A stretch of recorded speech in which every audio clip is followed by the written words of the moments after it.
সারা বাংলাদেশের রাজনীতিতে রীতিমতো পরস্পর বিরোধী নানা রকম বক্তব্য, বিতর্ক, কথাবার্তা একেবারে তুঙ্গে। এক পক্ষ নির্বাচনে জয়ের ব্যাপারে একেবারে শতভাগ আশাবাদী, যারা প্রতিপক্ষ তারাও শতভাগ আশাবাদী। এক পক্ষ মনে করছে যে জনপ্রিয়তা দিয়ে তারা জয়লাভ করবে এবং তাদেরই জয়লাভ করা উচিত। এর কারণ হলো বাংলাদেশের গণতন্ত্র প্রতিষ্ঠায় গত ১৭টি বছরে তারা যে আত্মত্যাগ করেছেন এবং তাদের যথেষ্ট কর্মী এবং সমর্থকরা যারা এই সমাজে টিকে ছিল সরকারের রক্ত চক্ষু উপেক্ষা করে। কাজেই এই যে একটি সরকারের পতন, সেই পতনের পর তাদেরই ক্ষমতা আসা উচিত এবং এই কথাগুলো বিএনপি বলছে। তাদের অভিযোগ যে জামাত মূলত বিএনপির সঙ্গে ছিল, কিন্তু তলে তলে তারা আওয়ামী লীগের সঙ্গে যোগাযোগ রক্ষা করেছে। তাদের কিছু লোক মাঝে মধ্যে জেলে গেছে, নেতাকর্মীরা মাঝে মধ্যে জেলে গেছে, কিন্তু আবার তারা সরকারের সাথে নেগোসিয়েশন করে বের হয়ে এসেছে। কাজেই তাদের আর সেই বিশ্বাস নেই, এই কথাগুলো বলার চেষ্টা করে। আর জামাতের বক্তব্য হলো যে দলের প্রধান নেত্রী তিনি জেলখানাতে ছিলেন, দলের প্রধান নেতা তিনি দেশের বাইরে ছিলেন বহুকাল, আর বিএনপি এখানে কার্যত সরকারের বিরুদ্ধে তেমন কোনো আন্দোলন করেনি। বিএনপির বেশিরভাগ নেতাকর্মীদের বিরুদ্ধে যে অভিযোগ ছিল, দুর্নীতির অভিযোগ ছিল, সন্ত্রাসের অভিযোগ ছিল, সেইগুলো নিয়ে সরকারের সাথে তাদের টানাপোড়েন এবং সঙ্গত কারণে যেহেতু বিএনপি বড় দল, তাদেরকে দমন করার জন্য সরকার তাপ দিবে, চাপ দিবে, দৌড়ের উপর রাখবে, এটি তো স্বাভাবিক। তো এইভাবে চলছে।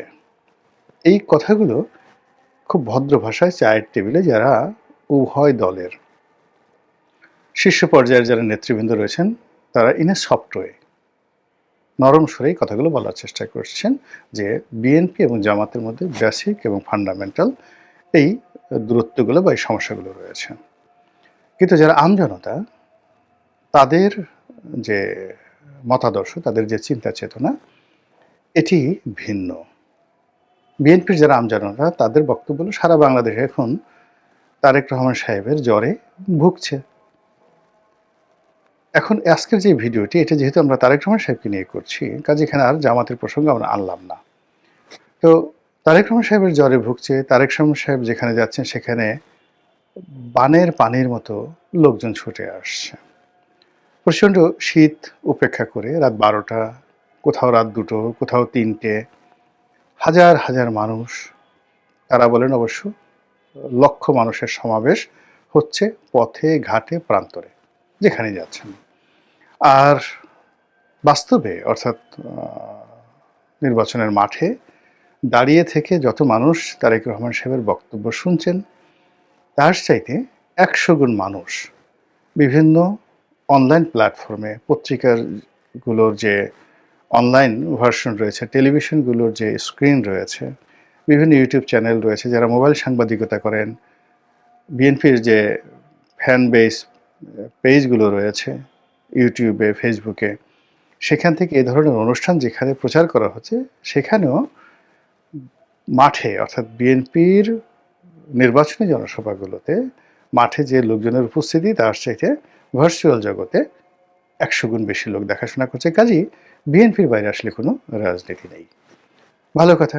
এখন এই যে তারেক রহমান সাহেব হঠাৎ আসলেন, দেখলেন এবং বিজয় লাভ করলেন, এটাকে আমরা ইতিহাসে সেই বিখ্যাত ভিনি, ভিডি, ভিসি এই 3টি শব্দের সঙ্গে যোগ করতে পারি এবং এই 3টি শব্দ এখন তারেক রহমান সাহেবের জন্য তার যারা অনুসারী তারা রীতিমতো অনিবার্য করে তুলেছেন। মঞ্চে তাকে ভবিষ্যৎ প্রধানমন্ত্রী হিসেবে সম্বোধন করা হচ্ছে, তাকে দেশের ত্রাণকর্তা হিসেবে, গণতন্ত্রের মানসপুত্র হিসেবে এবং এই দেশে শান্তি শৃঙ্খলা প্রতিষ্ঠার আলোকবর্তিকা রূপে বিএনপির যারা নেতাকর্মী, বড় বড় নেতা, তারা নির্বাচনী মঞ্চে জনাব তারেক রহমান সাহেবের প্রশংসা করছেন। বিএনপির মধ্যে যে সকল সেলিব্রিটি রয়েছেন, যারা বিভিন্ন কারণে আউট অফ দ্য পার্টি, মানে পার্টির বাইরে গিয়ে তাদের একটা ব্যক্তি ইমেজ তারা গড়ে তুলেছেন এবং লোকজন তাদের কথা শুনেন এবং তাদেরকে ভালো মানুষ মনে করেন, তাদের মধ্যে ডক্টর এহসানুল হক মিলন, তার যে জনসভা দেখছিলাম। তো জনাব ডক্টর এহসানুল হক মিলন চাঁদপুরে তার নেতা আসবেন, তারেক রহমান সাহেব আসবেন, তার অপেক্ষায় সন্ধ্যা রাত্রি থেকেই তিনি নেতাকর্মীদেরকে নিয়ে অপেক্ষা করছিলেন, হাজার হাজার নেতাকর্মী। ক্ষণে ক্ষণে তিনি নেতার পক্ষে বক্তব্য দিচ্ছিলেন, নেতার গুণকীর্তন করছিলেন এবং তার মুখে নেতার বক্তব্য প্রচারিত হবে বা নেতা আসবেন, নেতা বক্তব্য দিবেন এবং নেতার জন্য একটা আগ্রহ তৈরি করার জন্য তিনি যেভাবে ম্যাটিকুলাসলি তারেক রহমান সাহেবকে তুলে ধরছিলেন, সেই তুলে ধরার মধ্যে তিনি বারবার বলার চেষ্টা করছিলেন যে ভবিষ্যৎ প্রধানমন্ত্রী, আগামীর প্রধানমন্ত্রী, আপনাদের প্রধানমন্ত্রী, আমাদের নেতা জনাব তারেক রহমান সাহেব আসছেন। আর মানুষ খুশিতে একদম আটখানা। মানে এটা যে মানে উনি যদি শুধু ফ্ল্যাটারিং করতেন, দালালি করতেন, তেলবাজি করতেন, জনগণ তো এই কথার সঙ্গে সায় দিত না। অতএব মঞ্চে থেকে যখন তারেক রহমান সাহেবের প্রশংসা করা হচ্ছে আর হাজার হাজার মানুষ, ক্ষেত্র বিশেষে লক্ষ মানুষ যখন দুই হাত তুলে নেতার জন্য বা নেতার পক্ষে স্লোগান তুলছেন, ধরে নিতে হবে যে এখানে একটা বিজয় সূচিত হয়েছে বিএনপির মধ্যে। এবং এটাই হলো ভিনি ভিডি ভিসির মতো। ভিনি ভিডি ভিসির যে ইতিহাস আপনারা জানেন যে মানব জাতির ইতিহাসে যে কজন বিজয়ী রয়েছেন, বিশ্ব বিজয়ী, বিখ্যাত সেনাপতি, সম্রাট, একটি ডাইনেস্টি প্রতিষ্ঠা করেছেন, এরকম হাতে গোনা ৪-৫ জন লোক পৃথিবীতে আছেন। যেমন পারস্য সম্রাট Cyrus the great, Darius the great, Napoleon Bonaparte, Julius Caesar, Alexander the great.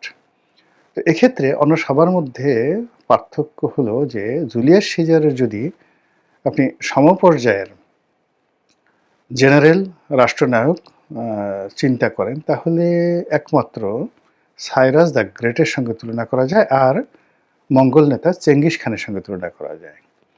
তারা বিজয়ী হয়েছিলেন, তাদের রাষ্ট্রে সুশাসন প্রতিষ্ঠা করেছিলেন এবং তারা একটা রাজতান্ত্রিক, নিয়মতান্ত্রিক, গণতান্ত্রিক সুশাসন, রাষ্ট্র ব্যবস্থা এবং একটি বংশগতি তৈরি করেছেন। আজ সারা দুনিয়াতে যে হলি রোমান এম্পায়ারের নাম বলা হয়, ৮০০ বছর ধরে দুনিয়া শাসন করেছে। 800 ইয়ার্স সারা দুনিয়া, ইউরোপ, এশিয়া সরাসরি, আর বাকি দুনিয়া তাদের প্রভাব ছিল যে রোমান সম্রাট যা বলবে ওটাই। এটিকে বলা হয় হলি রোমান এম্পায়ার এবং এই সাম্রাজ্যের প্রতিষ্ঠাতা ছিলেন জুলিয়াস সিজার। তো তিনি যখন রোমের কনসাল জেনারেল ছিলেন, ঠিক সেই সময়টাতে রোমান সিনেট তখন গণতন্ত্রে চলে। তো রোমান সিনেট দুজন কনসাল জেনারেল তারা নিয়োগ করত। একজন হলো সামরিক আর একজন হলো বেসামরিক। তো সেই সামরিক জেনারেল, কনসাল জেনারেল, তিনি ছিলেন জুলিয়াস সিজার এবং তাকে যে কোনো যুদ্ধ পরিচালনা করার জন্য সেখানকার যে পার্লামেন্ট, যেটিকে বলা হতো রোমান সিনেট, তার অনুমতি দিতেন, আমাদের আজকের পার্লামেন্টের মতো। তো এরকম একটা অনুমতি নিয়ে তিনি বিশাল একটা যুদ্ধ করতে এলেন আজকের যে তুরস্ক এই এলাকাতে, তো ইটালি থেকে তুরস্ক। এবং ওই সময়টাতে তুরস্কের যে আনাতোলিয়া বিশাল একটা শক্তিশালী রাষ্ট্র ছিল এবং তাকে মনে করা হতো অজেয় রাষ্ট্র।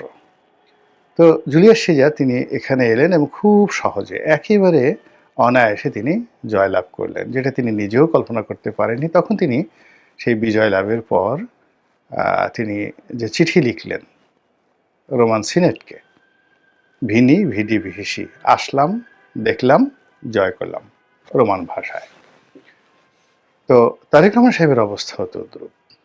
তিনি কথায় বার্তা নেই, সবাইকে আশ্চর্য করে দিয়ে হঠাৎ ঘোষণা করলেন ওসমান হাদির মৃত্যুর একদিন আগে পরে বা ওই যেদিন সে নিহত হলেন ওসমান হাদি, সেই দিনই আমি আসছি, 25 তারিখে আমি আসছি। ভালো কথা, কেন 25 তারিখে আসবেন কেউ প্রশ্ন করার সুযোগ পেল না। সারা বাংলাদেশে একটা উনি আসছেন, একটা গণজাগরণ তৈরি হয়ে গেল, প্রতিপক্ষের জন্য উৎকণ্ঠা তৈরি হয়ে গেল। কি হবে, কেন আসছেন, কোন চ্যানেলে আসছেন, কারা তাকে আনলো, কারা তাকে গ্রিন সিগন্যাল দিল, এতদিন কেন এলেন না?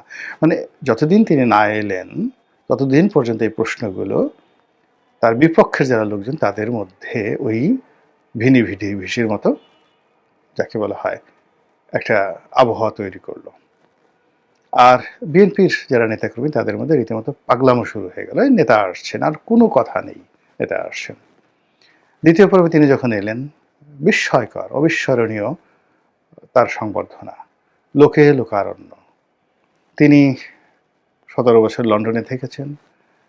ওখানে থেকে তার কাছ থেকে লোকজন আশা করেছিল তিনি ভদ্র হবেন, নম্র হবেন, বিনয়ী হবেন, প্রতিহিংসা থাকবে না, মানে রাজু জেন্টেলম্যান বান গিয়া, এরকম একটা ভাবসাব। যাই হোক, তিনি ঠিক সেইভাবেই জন আকাঙ্ক্ষার সঙ্গে কমপ্লাই করে তিনি ভাষণ দিলেন, বসলেন, মঞ্চে যে কথাবার্তাগুলো বললেন, যেভাবে হাত নাড়ালেন, লোকজন বলল যে না, ঠিকই আছে। এবং ওটাও তার একটা দ্বিতীয় বিজয়। প্রথমে তার সিদ্ধান্ত, এরপরে তিনি সেই জনসভার পর তিনি যখন তার বাড়িতে গেলেন, তিনি তার অফিসে বসলেন, রাষ্ট্রদূত, দেশের সাংবাদিক, সাহিত্যিক, বুদ্ধিজীবী, মানে আগের দিনে কি হতো, যখন কোনো একটি রাজ্য বা রাষ্ট্র বা সাম্রাজ্য কেউ দখল করতেন, জয়লাভ করতেন বা যুদ্ধে বিজয়ী হতেন, তো সিংহাসনে তিনি যখন বসতেন তখন ওই শহরের, ওই দেশের আমির ওমরা, মানে যারা অভিজাত বর্গ, জ্ঞানী গুণী, তারা সবাই দরবারে যেতেন, মাথা নুয়ে কুর্নিশ করতেন, তারপরে আনুগত্য প্রকাশ করতেন এবং বলতেন যে মান্যবর, আপনার সব সিদ্ধান্ত আমরা মেনে নেব এবং আমাদের যত সাহায্য সহযোগিতা লাগে আমরা করব। তো এটা না হওয়া পর্যন্ত, এই অভিষেক না হওয়া পর্যন্ত, যেটিকে খোলাফে রাশিদিনের যুগে বলা হতো বায়াত, আর পরবর্তীতে মধ্যযুগে এটিকে বলা হতো আনুগত্য প্রকাশ করা, দলে দলে লোক। এবং এই আনুগত্য প্রকাশ করার জন্য অনেকে তার প্রিয় কন্যাকে নিয়ে আসতেন সম্রাটের জন্য উপহার হিসেবে, অথবা দেশ বিদেশ থেকে অনেক সুন্দরী সুন্দরী দাসী নিয়ে আসতেন, হীরা, মণি, মুক্তা, জহরত, হাতি, ঘোড়া, আরও কত কি। মানে এগুলো মানে আপনি না দেখলে বুঝতে পারবেন না। সম্রাট আকবরের জমানার অনেক দৃশ্য এখন আমরা সিনেমাটিকভাবে দেখি, ঠিক এরকমই ছিল ঘটনা। তো সেই দিক থেকে তারেক রহমান সাহেবের দরবারে সবাই গেলেন, বাংলাদেশের নাকুচু সাংবাদিক, অভিজাতবর্গ, জ্ঞানী গুণী, সবাই তাদের ইগো ত্যাগ করে, যারা কখনো শেখ হাসিনার কাছে যেতেন না, তারা সেখানে গেলেন। অনেকে তার সঙ্গে দেখা করার জন্য গুলশানের রাস্তায় ভিক্ষুকের মতো দাঁড়িয়ে রইলেন। অনেকে মানে বারবার যে আমরা তো এইভাবে 20-30 বছরে কারোর জন্য দেখা করার জন্য দাঁড়াইনি, গেলেন। তারপর তারা ধৈর্যহারা হননি। তারেক রহমান সাহেব তাদের সবাইকে সম্মান করলেন, মর্যাদা দিলেন, তাদের আনুগত্য গ্রহণ করলেন, তাদেরকে আশ্বাস দিলেন। তারা যে দাবি দাওয়া পেশ করলো, এমনভাবে দাবি দেওয়া পেশ করলো মনে হলো যেন তিনি প্রেসিডেন্ট, তিনি প্রধানমন্ত্রী। তো যাই হোক, এভাবে কয়দিন গেল। এরপর এখন তিনি নির্বাচনী সমাবেশগুলোতে অংশগ্রহণ করছেন। প্রথমে সিলেট দিয়ে তার শুরু হলো। সিলেট থেকে ঢাকা আসার পথে যে সকল শহর, বন্দর, গ্রাম পড়ল, সেখানে তিনি জনসভা, পথসভা করলেন। এবং সেই 18 ঘন্টা না 23 ঘন্টার কন্টিনিউয়াস তার যে রাজনৈতিক কর্মকাণ্ড, সিলেট, পার্শ্ববর্তী অন্যান্য যে সকল জেলা, এগুলো করে আবার তিনি, আমি যে ভিডিওটি করছি তখন তিনি চট্টগ্রাম থেকে, প্রথমে চট্টগ্রাম গেলেন এবং সেখান থেকে ফিরে এসে আসার পথে অনেকগুলো জনসভা, পথসভা যে শহরগুলো পড়লো সেখানে এই কাজগুলো তিনি করে যাচ্ছেন এবং সব জায়গাতে লোকে লোকারণ্য এবং বিজয়। এখন এই যে তার যে ভিসি, এখন যারা তারেক রহমান সাহেব জ্বরে ভুগছেন, তারেক ম্যানিয়াতে কাঁপছেন, তারা সবাই বলছেন যে এই কি ধরনের কথা, আসলেন আর সঙ্গে সঙ্গে জয়লাভ করলেন, ভিসি জুলিয়াস সিজারের মতো। না পারি বলতে তার যারা প্রতিপক্ষ, না পারি সহ্য করতে, না পারি দেখতে, না পারি চোখ বুজে থাকতে, না পারি কান বন্ধ করে থাকতে, আর না পারি কান খুলে রাখতে। দেখলেই মেজাজ গরম হয়ে যায়, শুনলে শরীর থরথর করে কাঁপে। কি একটা শব্দ, ভিসি। সেখানে প্রথম বাংলাদেশ আমার শেষ বাংলাদেশ বাজছে, নির্বাচনে তারেক রহমান সাহেবের প্রশংসা সূচক গান বাজছে, তার কন্যাকে রীতিমতো রাজকুমারীর মতো মর্যাদা দেওয়া হচ্ছে। তার স্ত্রীকে রীতিমতো সম্রাজ্ঞী, ফার্স্ট লেডির মতো মর্যাদা দেওয়া হচ্ছে। এমনকি তার যে গাড়ি, তার যে দুটো বুলেট প্রুফ গাড়ি, সেটা বাস হোক কিংবা তার যে জিপ হোক, এই দুটোকে আগে যেভাবে রাজার হাতিদেরকে মানুষ সম্মান করত, রাজহস্তি মানুষের সম্মানের পাত্র ছিল। সেই রাজহস্তির পায়ে কেউ ফুলের মালা পরিয়ে দিত, গলায় ফুলের মালা পরিয়ে দিত, হাতিকে ভালো ভালো খাবার, হাতি বেল খুব পছন্দ করে, আনাম আনাম বেল খায়। তো ওইরকম এখন তারেক রহমান সাহেবের গাড়ি, তার যে বাস, এইগুলোকে নিয়ে মানুষের মানে যাকে বলা হয় আগ্রহ এখন তুঙ্গে।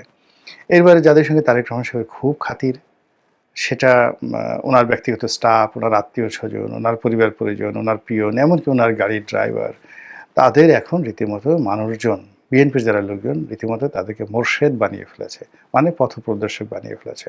পথপ্রদর্শক হলো তারেক রহমান সাহেবের কাছে পৌঁছতে হলে এই ধরনের মোর্শেদ লাগবে। এই যে একটা অবস্থা চলছে, তারেক ম্যানিয়া, এটা কতদিন চলে, কিভাবে চলে এবং এটা শেষ পরিণতি কি হয়, একমাত্র আল্লাহ ভালো জানেন। আসসালামু আলাইকুম রহমতুল্লাহি ওয়া বারাকাতুহু।